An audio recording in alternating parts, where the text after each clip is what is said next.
Hello friends, welcome to best English classes. मैं हूं प्रतीक तंवर और आज हम पढ़ रहे हैं इंग्लिश लिटरेचर के most important multiple choice questions.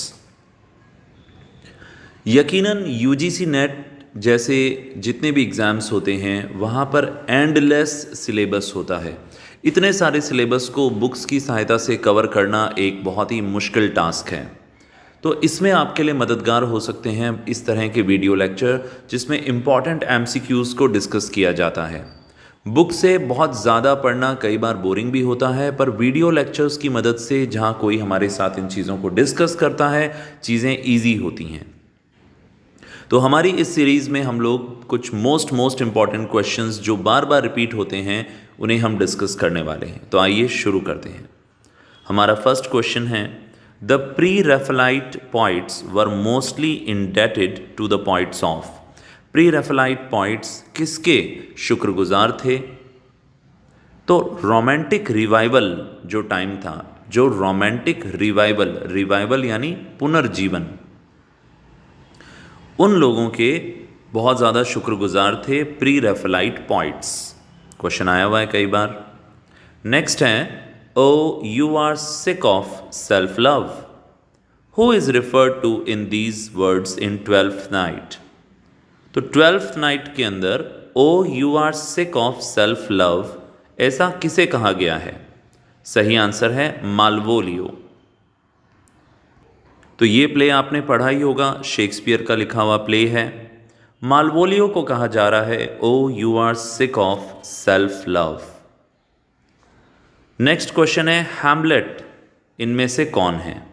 क्या वो एक इंटेलेक्चुअल है, बुद्धिमान व्यक्ति है, मैन ऑफ एक्शन यानी कुछ कर दिखाने वाला व्यक्ति है, पैशनेट लवर बहुत ज़्यादा जज्बाती प्रेमी है, या एक ओवर एम्बिशियस आदमी है, एक अति महत्वाकांक्षी व्यक्ति है? सही जवाब है जज्बाती प्रेमी। हैमलेट एक जज्बाती प्रेमी है। शेक्सपियर का लिखा हुआ है ये, और ये ओफेलिया से जज्बातों के साथ प्यार करता था, और ये एक ट्रेजेडी है। आगे है, which of Shakespeare's characters exclaims brave new world. Shakespeare के किस करेक्टर ने कहा था ब्रेव न्यू वर्ल्ड? तो ये कहा था मिरांडा ने। दोस्तों, टेम्पेस्ट प्ले भी आपने पढ़ा होगा। ये सभी प्लेज हमारे चैनल पे अवेलेबल हैं, यदि आपने नहीं पढ़े हैं तो आप जाकर वहाँ सर्च कर सकते हैं। मिरांडा टेम्पेस्ट नाम के प्ले में कहती है ब्रेव न्यू वर्ल्ड। नेक्स्ट है पैराडाइज लॉस्ट। पैराडाइज लॉस्ट किसका इन्फ्लुएंस दिखाता है, या उसमें हमें किसका इन्फ्लुएंस दिखता है?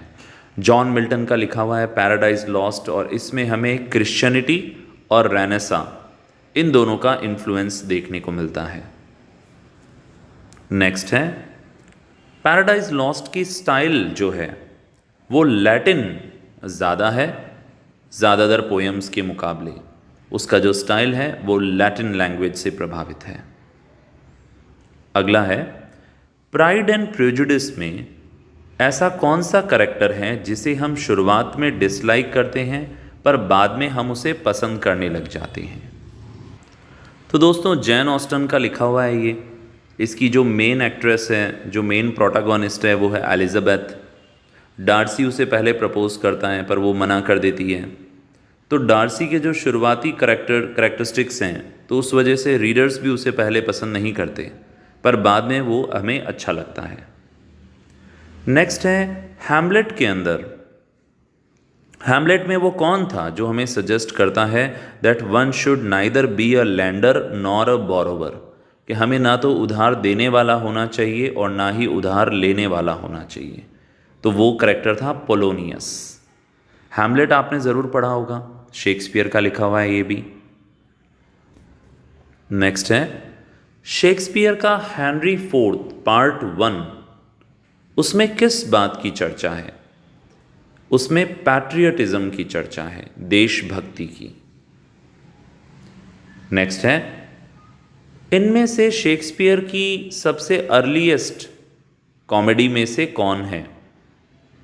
अ मिडसमर नाइट्स ड्रीम नहीं, मच अडू अबाउट नथिंग नहीं, एज यू लाइक इट नहीं, लव्स लेबर्स लॉस्ट, ये उसके सबसे अर्लीस्ट कॉमेडी में से एक है। ट्वेल्फ्थ नाइट क्या है? क्या ये एक ट्रेजेडी है, कॉमेडी है, प्रॉब्लम प्ले है, या बोथ ए एंड बी, दोनों ही सही हैं? So friends, the correct answer is comedy. ये एक रोमांटिक कॉमेडी है। ओथेलो में विलेन कौन था? ओथेलो भी शेक्सपियर का लिखा हुआ है, इसका विलेन था इयागो। अगला है, इनमें से कौन सी शेक्सपियर की ट्रेजेडीज हैं? तो इसका करेक्ट आंसर है Coriolanus, Timon of Athens and Titus Andronicus. ये सभी शेक्सपियर की लिखी हुई ट्रेजेडीज हैं। इनमें से कौन सी ट्रेजेडी शेक्सपियर की नहीं लिखी हुई है? हैमलेट, मैकबेथ और किंग लियर तो शेक्सपियर की लिखी हुई है। किंग ऑडिपस इसकी नहीं लिखी हुई। किंग ऑडिपस को लिखा था सोफोक्लस ने। ओथेलो कौन था? ओथेलो नॉवल जो है, जो प्ले है, उसमें ओथेलो कौन था? वो इंग्लैंड का जनरल था। वो इंग्लैंड का प्रिंस नहीं था, वो डेनमार्क का भी नहीं था, वो इंग्लैंड का जनरल था। अगला है कि डेस्डेमोना के फादर कौन थे? तो सही जवाब है ब्राबेंटियो। ये भी ओथेलो से लिया गया है। ओथेलो को लड़ाई के लिए किसके साथ भेजा गया था? किससे लड़ाई थी उसकी? ऑटोमन्स के साथ लड़ाई थी। ऑटोमन आर्मी के साथ उसे लड़ना था। डेस्डेमोना को किसने मारा था? खुद ओथेलो ने मारा था।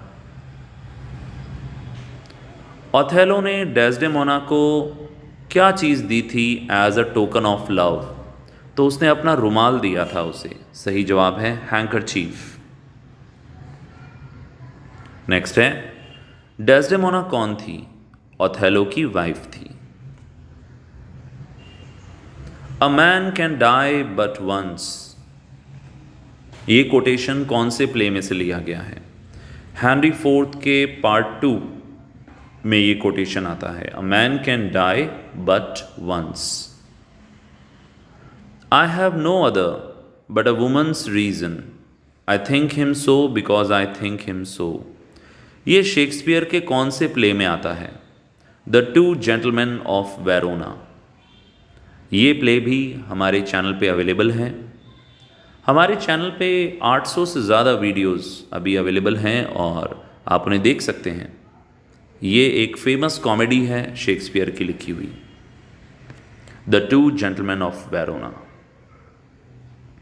What piece of work is a man, how noble in reason, how infinite in faculty, in form and moving, how express and admirable, in action, how like an angel, in apprehension, how like a god, the beauty of the world, the paragon of animals, and yet, to me, what is this quintessence of dust?